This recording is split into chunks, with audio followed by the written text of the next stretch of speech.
Whew. Good morning. Game day. I can't believe I'm saying it, but a Premier League game day. I'm so used to the MLS game days. Now I finally get to go to a Premier League match. I'm in London. I'm in Isleworth, actually. You can hear the birds on the River Thames over there. My God, non-stop all night. But yeah, we're just walking into Richmond right now. We're gonna go see Arsenal versus West Ham, which is crazy. As a Canadian guy, growing up in Canada, as you do as a Canadian, I only ever got exposure to a handful of Premier League teams, you know? Arsenal, Manchester United at the time. This was before City had their uprising in 2008. You got to see a little bit of Chelsea and Liverpool, and that was about it. So, am I a fan of Arsenal or West Ham? No. I'm a Benfica fan, as people on my channel already know. But after seeing Arsenal, you know, in the late 90s and the early 2000s, the Invincibles, Thierry Henry, all these iconic moments that I remember from that era of the Premier League, which is my favorite era, you know, the 2000 to 2006-ish era, before all the money got really, really crazy. To actually be able to go and see one of these teams, despite not being a fan of them, is just crazy to me. So I can't wait for it. And I'm gonna take you guys with me. But before we go to the match, we're gonna stop by Brick Lane, get a bagel, and then we're heading there. Whoops. You fall asleep.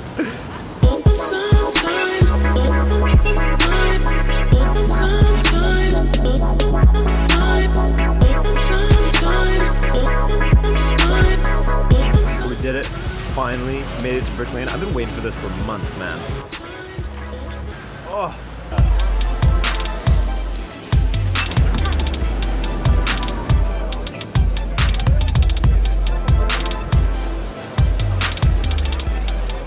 Yo, so we finally got in. What a journey that was. The horde on. But yeah, I was a little nervous about it because we bought all stuff up, and apparently that's not so kosher here. But we're here now, so they can't kick us out.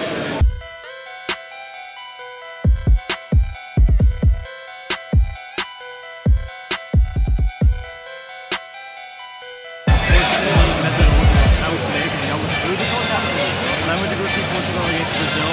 Ronaldo was out with an injury. Ozil's out, but at least we get to see Jack Wilshere's return. He got a nice reception. This game is a must-win for both teams, which is the nice thing.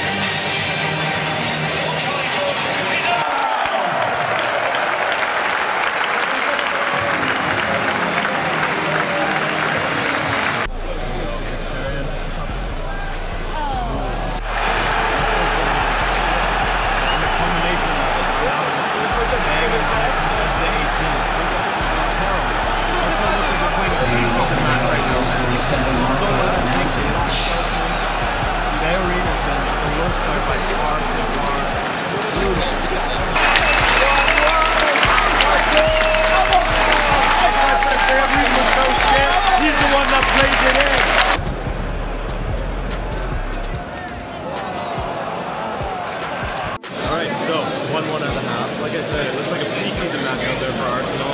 Especially, there's a big disconnect between Mustafi and Socrates, though I think whoever you have out there with Mustafi is going to be a disconnect.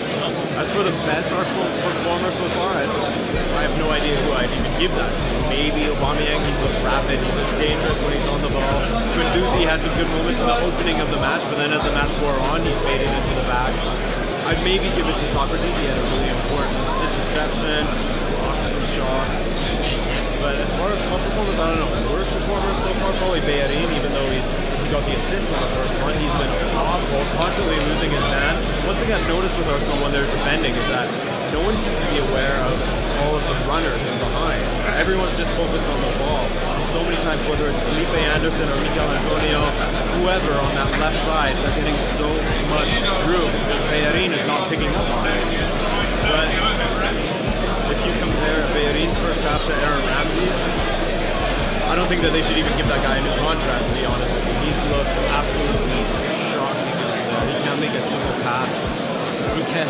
His vision, again, is completely off. Every time he gets the ball, it's the death of an Arsenal attack, it seems. But hey, leave it to Nacho Monreal to be the hero of this game so far. He's been their best player over the last 2 seasons, probably. The most consistent, at least. As for West Ham, I wanted to see more from Jack Wilshere, but he's been invisible. I mean, coming back to the old stadium is always going to be a bit nerve-wracking. It's got to be a head trip for him as well, coming back to the trophy. But I think the best performers on the pitch so far have been two West Ham players, Arnautovic and Mikel Antonio. Every time they get the ball, or every time that West Ham is attacking, whether it's Felipe Anderson bringing it forward or whoever, they have looked absolutely dangerous. And that shaky back line with Czech trying to play it out of the back, you just feel like there's going to be more problems for them. Also, the right back at West Ham, Fredericks, I've been really impressed with him so far. I wasn't aware of who he was coming into this, but he's done really well, absolutely shutting down Iwobi. Iwobi has been ineffectual. I gotta say, I can see why people call this a library here. The atmosphere, even in comparison to Montreal Impact games, has been absolutely non-existent. The only atmosphere that I'm getting is from West Ham fans. So shout out to the West Ham fans for actually showing up for this.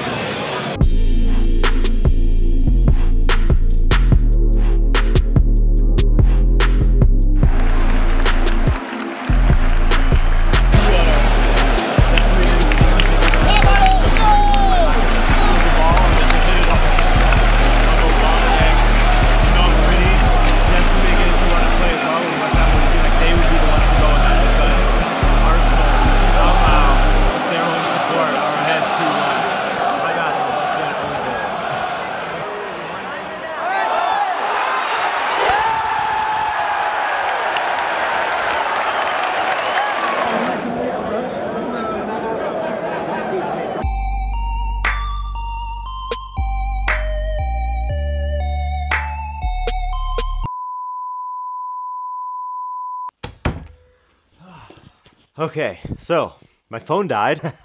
I'm so shit at doing matchday vlogs, but that's okay, you know, because that's not my focus. This is just a bonus video. Anyways, welcome to Islesworth, or just the bedroom that my girlfriend and I are staying in the Airbnb that my family and my girlfriend are staying in Islesworth, in London. Beautiful little area, but anyways, you're not here to hear about that. Sorry about my phone dying, so I couldn't give you a snap reaction right after the match, but hey, that's just how things go sometimes, you know? I'm a little bit shit at matchday vlogs. You know, it's no secret here. I never claimed to be good. This is like a bonus video for you guys, okay? I'm trying to make videos while I'm on vacation. And we got KSI versus Logan Paul coming up in a few minutes, and I want to go watch that, so let's just go through a few things that I thought of while I was watching this match on my first Premier League match experience, which is pretty cool. That was a dream for me. As I said at the beginning of this video, I grew up in Canada, so I was only exposed to, you know, Arsenal, Manchester United, and Liverpool. It was the big three for the most part. In the first few years of me watching the Premier League, you know, early 2000s, late 90s. So seeing Arsenal play was really, really cool. Mind you, it's a completely different Arsenal side from the one in the early 2000s, you know, under Arsene Wenger. Guys like Thierry Henry out there, Sol Campbell out there, etc. There wasn't a lot of that. In fact, I found that Aubameyang was more effective as a solo striker, but Arsenal were more effective once Lacazette was brought up to the pitch. As soon as he was brought on, danger. And I found that in the match against Manchester City, and I found that in this match as well. I didn't see all of the match against Chelsea. I saw the second half, and I found that Arsenal was just piss poor in that in general. Now, I did say at halftime that Hector Bellerin was probably the worst Arsenal player. He ends up getting, what, 2 assists? I don't know if they're officially counting as assists. I haven't checked anything because my phone died. But it just goes to show how poor he is defensively, because there were still problems with him not tracking the guy behind him defensively. And there's still problems with him just trotting back slowly to get into position. Well, Mikel Antonio, I called him Michel Antonio before, but that's fine, add a little foreign spice to his name. Whoever was playing on the left still had way too much space, in my opinion, at least. But Bellerin going forward, alongside Henrik Mkhitaryan, they're a pretty decent duo over there. Now, who else had a better second half? Aaron Ramsey. He was still pretty shit. He still misplaced a ton of passes, but I don't know. Maybe that works in Arsenal's favor for not having to give him up the contract demands that he's demanding. Demands he's demanding? Really? Sorry, it's late now. Well, it's only 9:50, but I've been at it all day long, editing videos and shit, walking around. Defensively, Arsenal were a bit better in the second half, but there's still a lot of work to be done there defensively. Mustafi, I don't know. I've never really understood him. I don't really rate him as a defender, but he was okay. There was no glaring mistakes that he made, really. Socrates, on the other hand, I thought that he was pretty damn good. He was probably one of Arsenal's best performers on the day. He made some huge tackles, big block in the second half. In the second half also he hit a few tactical fouls. I can't speak. I know I said fouls. That doesn't make sense, but I'm brain dead. As for West Ham, I think that they looked a lot better despite Arnautovic being one of their best players in the first half. In the second half he sort of petered out, and once they brought on Hernandez, I can't believe I'm saying this because Hernandez, for me, at West Ham hasn't really cut it. But once they brought on Hernandez and then Lucas Perez, and they switched to that 4-4-2 for a while there, they had Arsenal on the ropes. They had a good little stretch of pressure. But they got too keen, they pushed too far forward, and then the chances started coming for Arsenal. And finally, Lacazette, you know, he did his thing, putting himself between the ball and the defender, bossing the defender, by the way, and then getting a little bit fortunate with the own goal. But, I mean, Arsenal deserved this win, I think. Fabianski kept West Ham in it, although Cech made some huge saves as well. But yeah, I'd say that Arsenal deserved this win. Now, as far as the matchday experience in itself, I was a little bit disappointed with the home support. I thought that they were extremely quiet, and every once in a while they just hit a Arsenal, Arsenal, and then a Red Army shout every once in a while, but there was no like consistent chants from Arsenal. Whereas the West Ham fans, all match long, they were chanting, making noise, propelling their team forward. Yeah, gotta say, I can see why people call it the library at the Emirates, because it was quiet in there. The only time they started cheering was when their team started to do really well, which is a little bit unfortunate. I mean, and I know that people are gonna trash me for saying this, but the atmosphere at Montreal Impact games, I'm telling you, so much better.